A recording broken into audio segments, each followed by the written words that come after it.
One of the things I hated about this truck when I got it were the tires that were on it. So, man, the tires on this thing were garbage. At like 30,000 miles, those things were to the wear marks, and it was just miserable. So, okay, so the stock tires that it came with were 285, 45, 22 Goodyears, and they were terrible. I hydroplaned everywhere. If it rained, I was scared I was going to go off the road.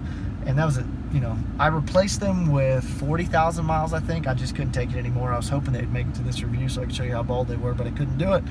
And I put on the new Nitto Ridge Grappler 305 45 22s. So 305s.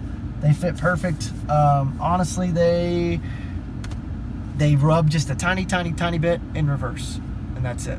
And it's not bad at all. So I had 305s on my last truck, so I really want to get 305s on this, and they look much better. I'll walk you around after a while. So here's how it looks with the 305 tires. They fill out the spacing much better. The other ones were super skinny, so these are almost perfectly flush with the fenders, which is kind of the look I was going for. And I'll show you from the rear.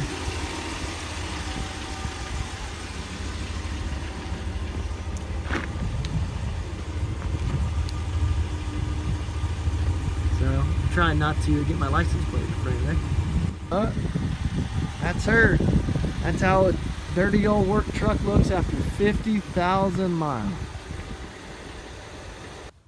So if you're anything like me, when you get new tires, you want to know what's the biggest tire you can fit on the stock configuration. Usually that's a pretty easy thing to figure out. It's a little more complicated with this setup because you have to remember that we have multiple ride heights to deal with. So you'll see here, you can't just pick one ride height and pick a tire to fit it. You have to take into consideration your lowest possible ride height, and in this case it's the entry and exit mode. We ended up going with the 305 45 22. Stock size is 285 45 22, and I know it's not a lot bigger, but you'll see even with this marginal increase in size, we do get just a tiny bit of rubbing. So if a person was compelled, they could trim out a little bit of this inner fender and go a little bit bigger. I didn't want to modify any of the inner fender.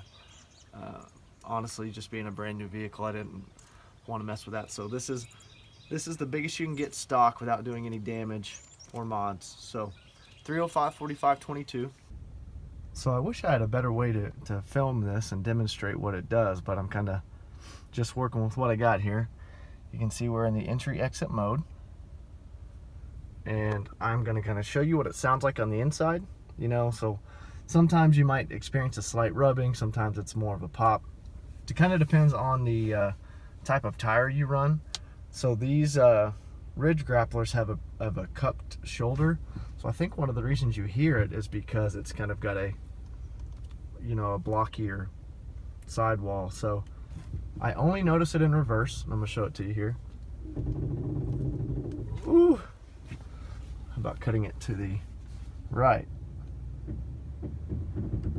Yep, just a little bit. So you can see there in the lowest ride mode, you're definitely gonna rub. All right, team, this is the shot right here. This is off-road 2. Wheels cut all the way to the right. You can see, hopefully you can make that out. It's a little out of focus. The upper control arm and the sidewall are about, it's about ½ an inch gap. And it's kind of hard to see. I can't even get my tape measure in there to get a real measurement, but I could barely fit my finger in that gap. On the inner fender, you can see it's also very close. There, it's about 1 inch. Like I said, this is the maximum ride height, so it's only going to get tighter. Alright, let's drop it down to the low ride height. We are in the lowest ride height, and we have found the spot. We have made contact. Look right up there. That's it. So I've noticed this tire setup only rubs in the lowest setting and only at extreme turn angles. So really, in my mind, that's how you determine what's the biggest tire you can fit. How high can you go before you start to make contact? And yeah, I know you could rub that stuff out and just roll with it, but I didn't really want to mess up my tire or my truck, so this is where we stopped. What's interesting though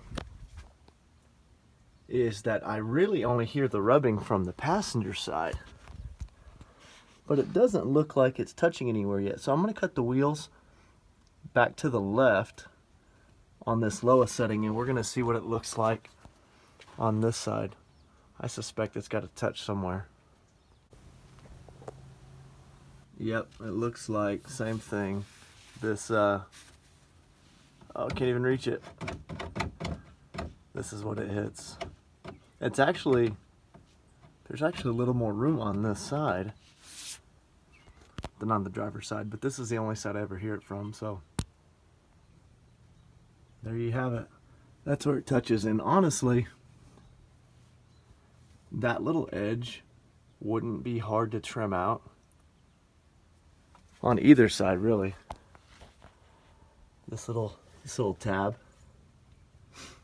So if you were to kind of cut that corner off, you could probably go up one more size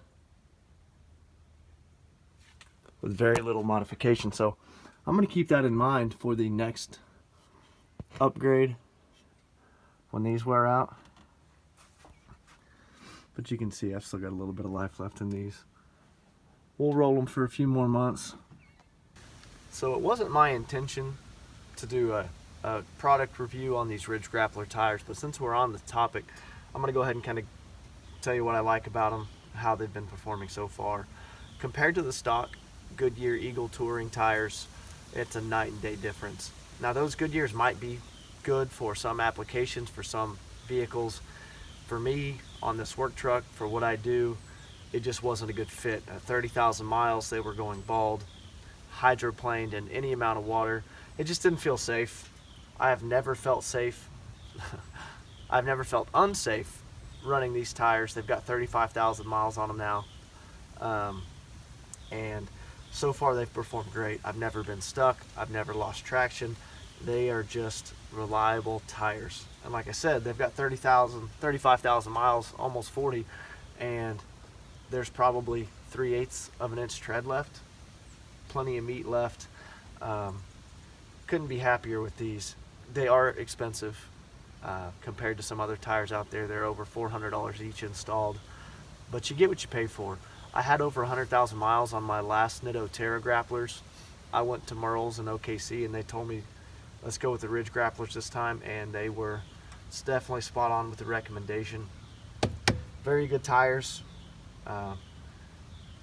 Even wear across. I have them rotated about every 8,000 miles, and so they've already been rotated a few times.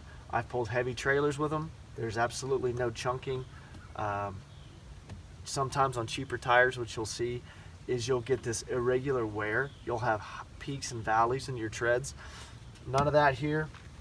They've even got these on the, I think these are the wear indicators, but they've also got these ridges in them that they market as rock ejectors. So I'm on gravel and I see no rocks in them, so I suppose they work.